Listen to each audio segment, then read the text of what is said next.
if you're an online coach with a client churn problem and you feel like building your business is one step forward, two steps back all the time, then in this video, we are going to break down the exact system that I use to scale my coaching business to over £250,000 in annual revenue, and the exact same systems that we now teach back to every single one of our clients all around the world to help them hit 10, 20, even 30K per month.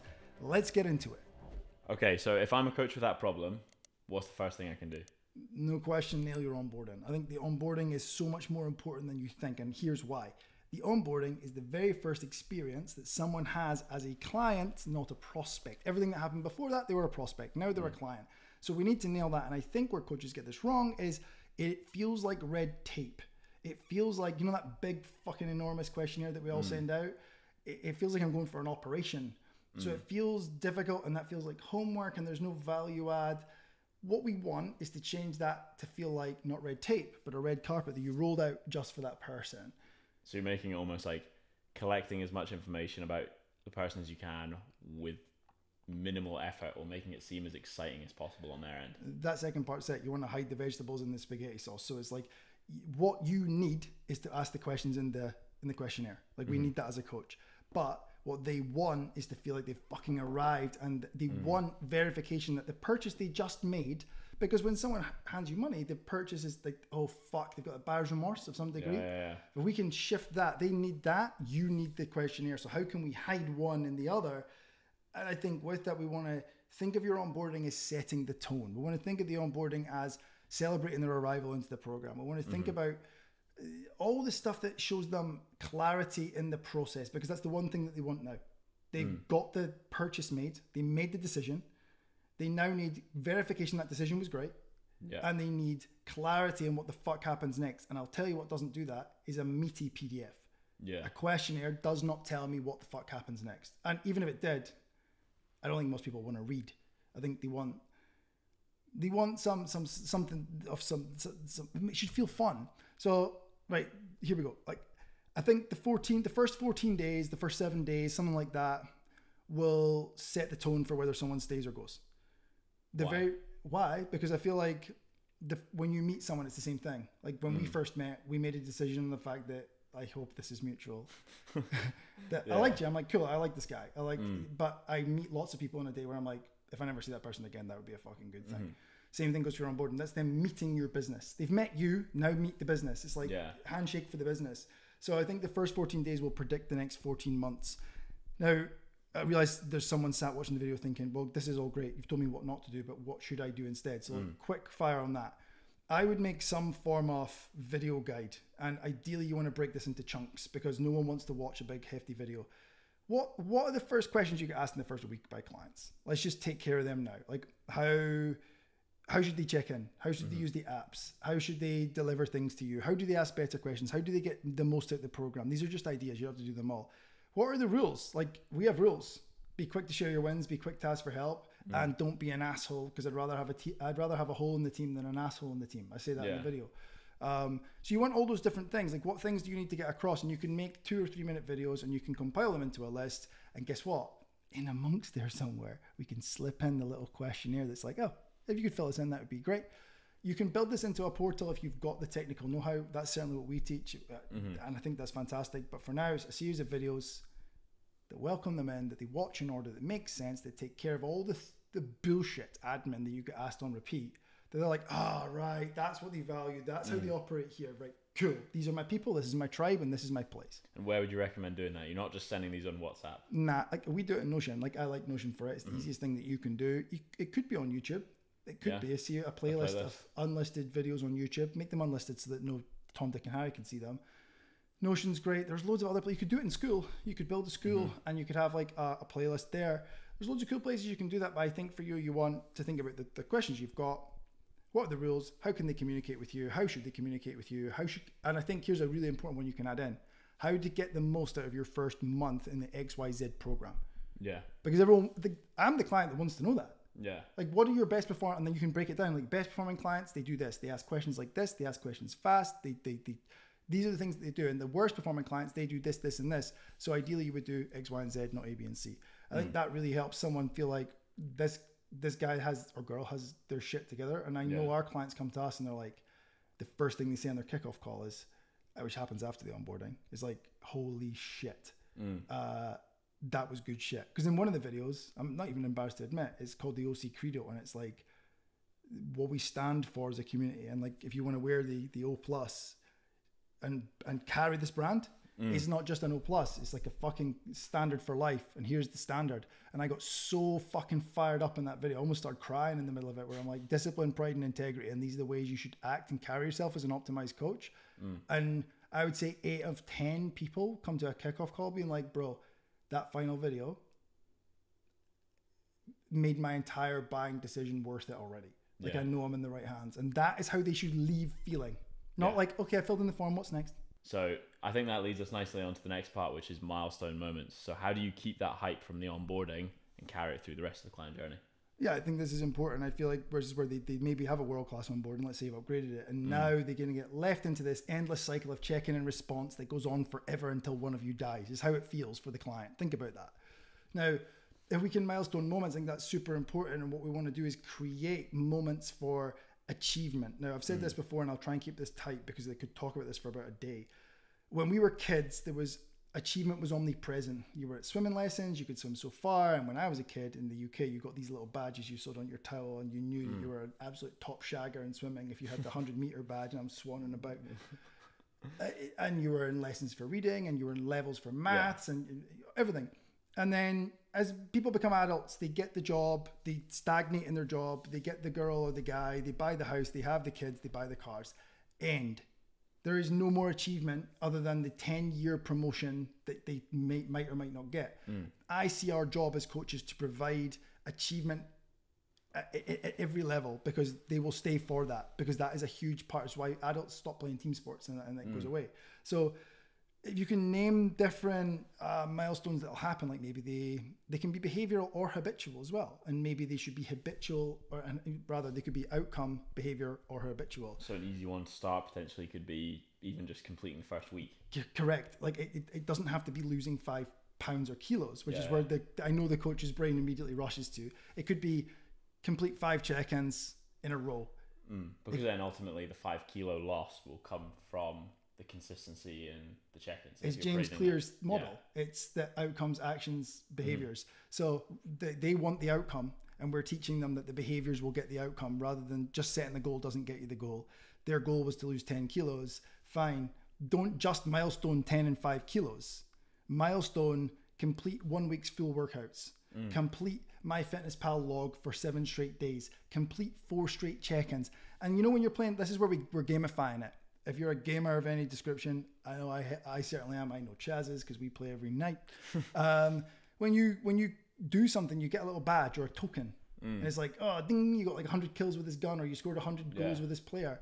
By creating those and recognizing those publicly and internally. So in your group, you can say welcome into Chaz, and then a week later it's like shout out to Chaz who just nailed.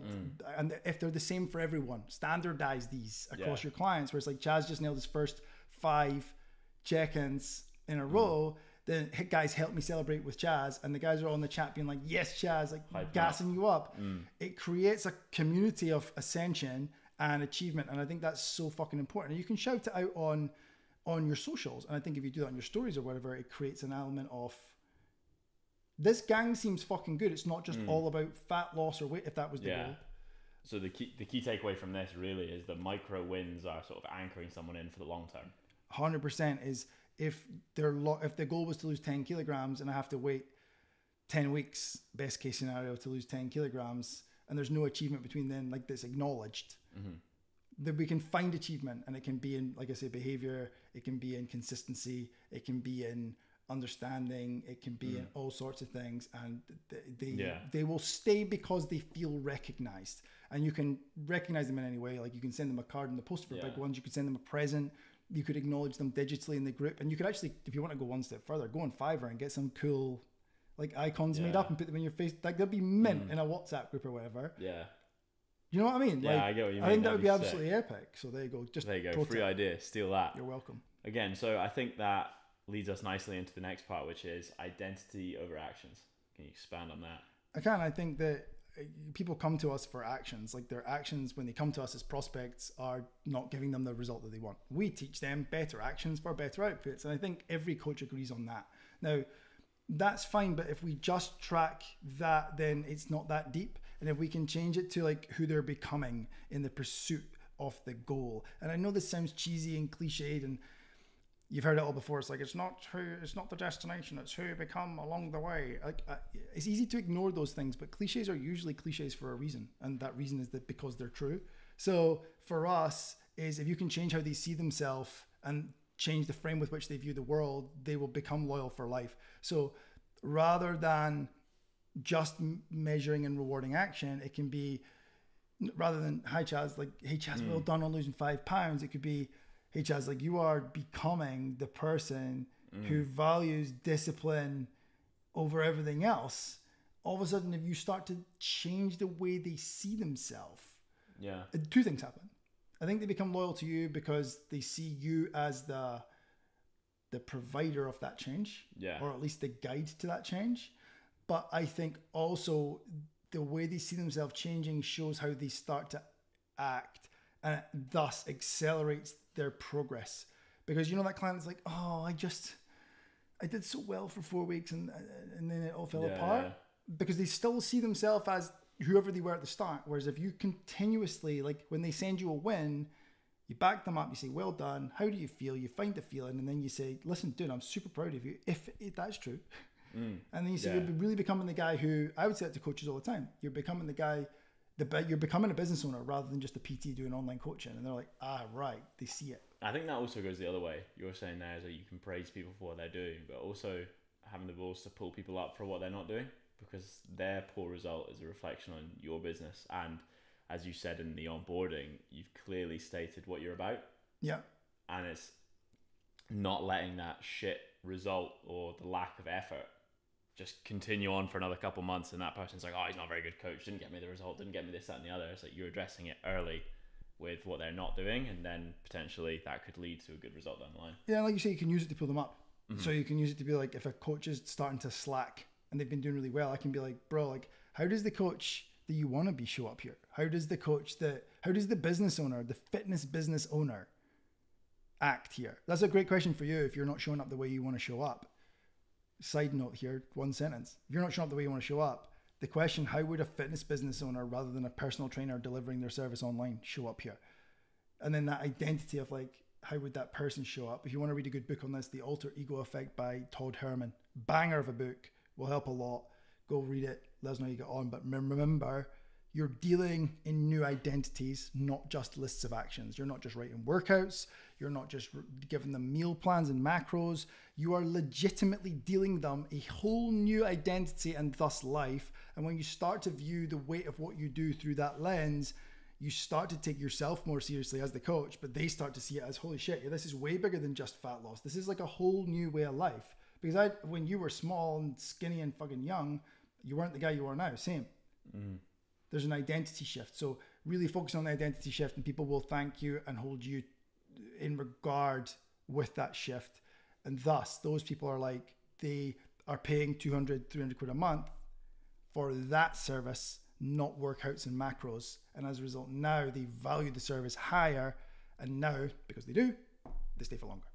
Okay, so that last bit was great, but how would you tie that up in a couple sentences? I think you need to remember that little moments equal big emotional anchors if they're done right. So there's a lot of stuff that we do, like handwritten notes or shout outs in the group. If you're doing those things, people will feel seen, and people stay where they feel seen. So are you writing handwritten notes? Are you acknowledging them in the group, and are you acknowledging them publicly? And is there some sort of reward system? Now, I don't mean financial. It can just be like little acknowledgements, and handwritten shit that takes time, I think should be kept for the bigger milestones, because you can't write a handwritten note every single time someone loses a pound. No, but when they get it, they love it. And you've said this before, is like, it's not infinitely scalable, but a lot of people's businesses aren't of a size where they don't actually have time to do handwritten notes. Yeah, just make sure that the acknowledgement matches the size of the thing. So if it's like you lost 5 pounds, or you did your first 5 check-ins, do some sort of like public group shout out. Fine, that's enough. But if they have done 100 check-ins, or they've lost 10 pounds or 10 kilos, how long does it take to write a little card and stick it in the post? And don't tell them it's coming. Yeah. You don't have to buy them anything. I think coaches get this wrong, and like, I sent him a new pair of trainers. You don't need to.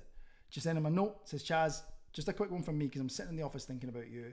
Fucking gassed for your progress, bro. Like, so proud of you. And then reaffirm the identity shift. You're really becoming the person who prioritizes discipline. Let's get the next 5 kilos. Okay, sweet. So far we've covered onboarding, milestones, and identity. What's next?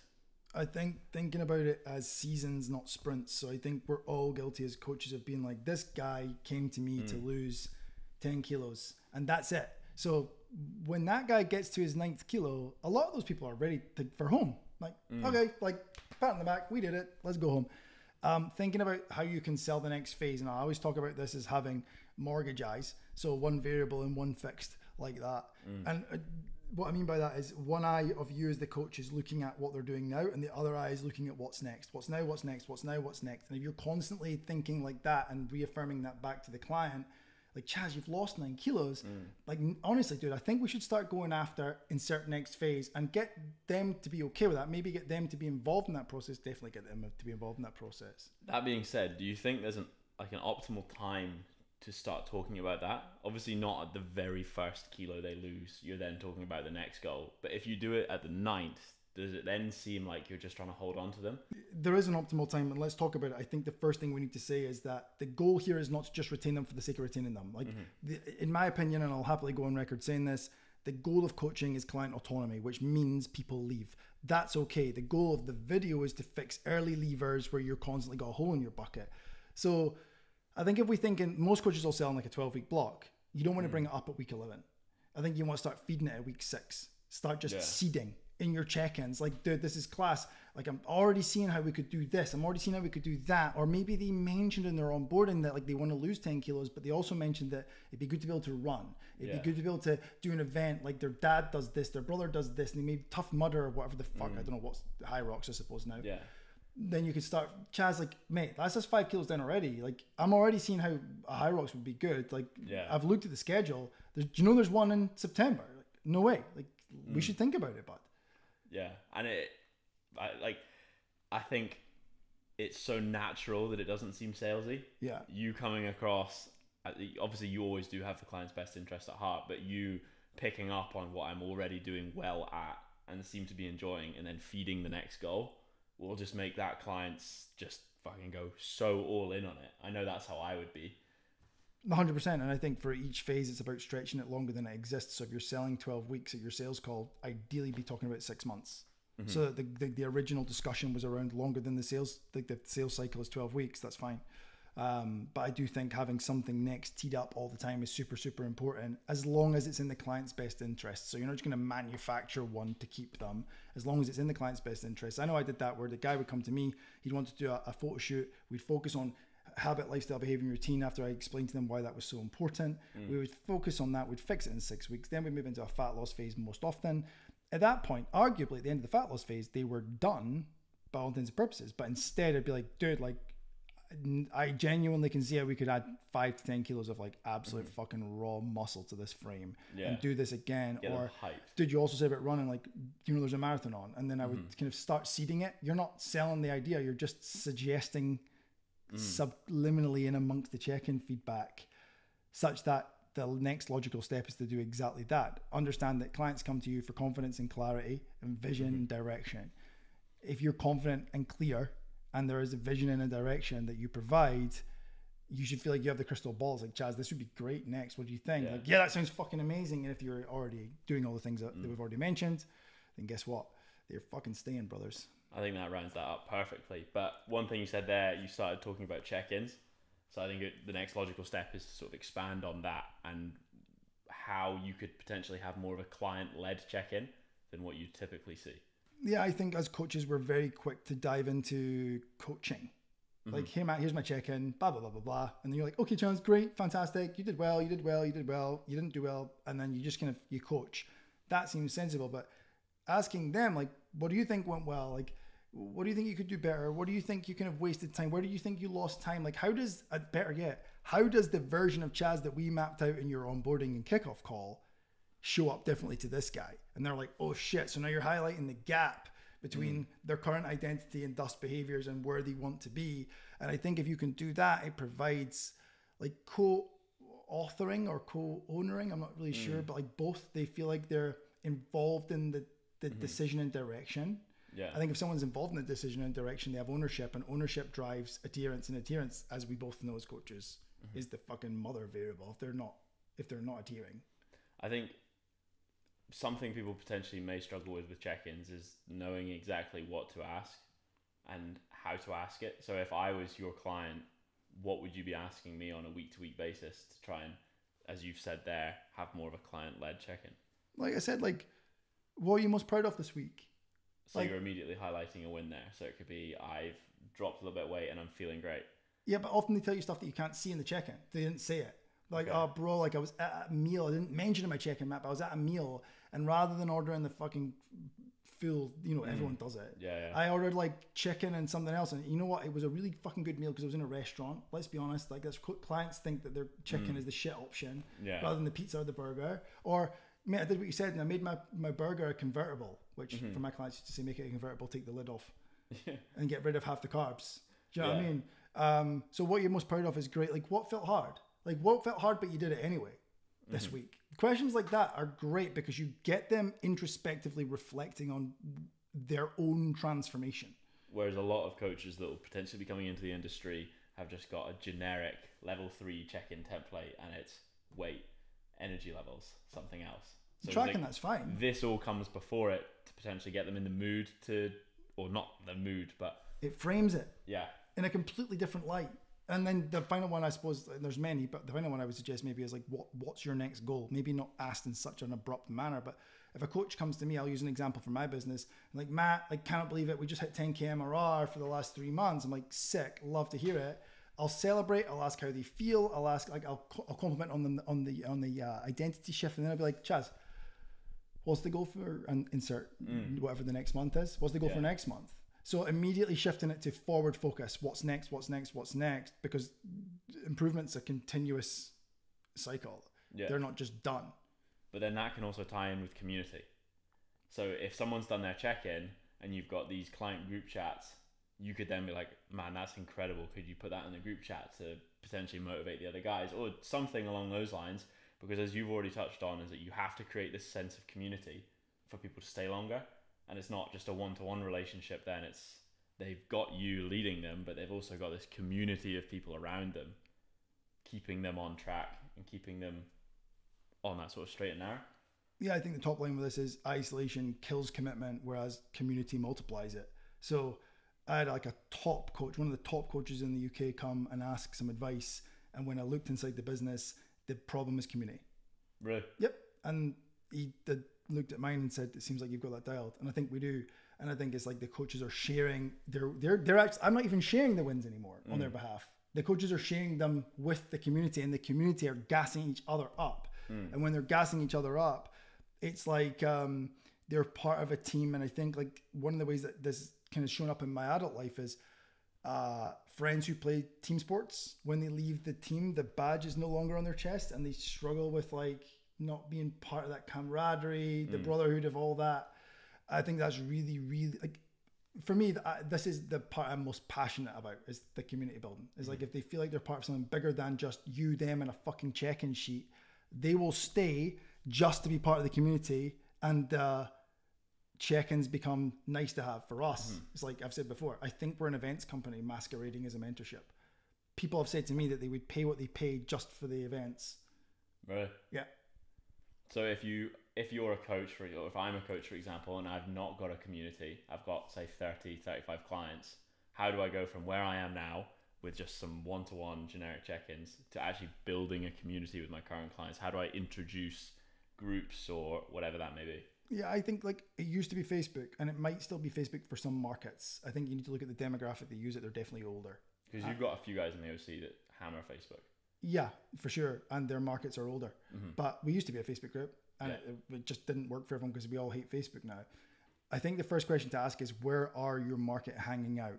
Because one thing we've seen with clients introducing community things with their clients is another app convolutes the process of being their client. So they need MyFitnessPal, they need TrueCoach, they need this, that, the other, and their clients need like 5 apps because they used Telegram for their group chat. Nothing wrong with that. But if they're not already on Telegram, you're introducing complexity for no real benefit, in my opinion. So we use WhatsApp community. Why? Because all of our clients and everyone else who has a heartbeat, as far as I'm concerned, has WhatsApp on their phone. So we have a community, and then you can split it into groups. I would suggest splitting it into various different channels for ease of conversation. Definitely having announcements, which you have to have with WhatsApp community if you're going to use that, which is from you out only. So they can't reply other than with emojis, which is great for group-wide announcements, call times, event times, shouting people out if you want. But then you can have different channels, and you could have wins, you could have challenges, you could have banter or family chat. I do think having that last piece is really important because it keeps the other groups focused on what they need. Yeah, and it gives them space to be part of something that doesn't have to always be about health, fitness, and everything in between. It can just be like them bantering, and our banter chat goes wild. You've seen it; it's fucking ridiculous.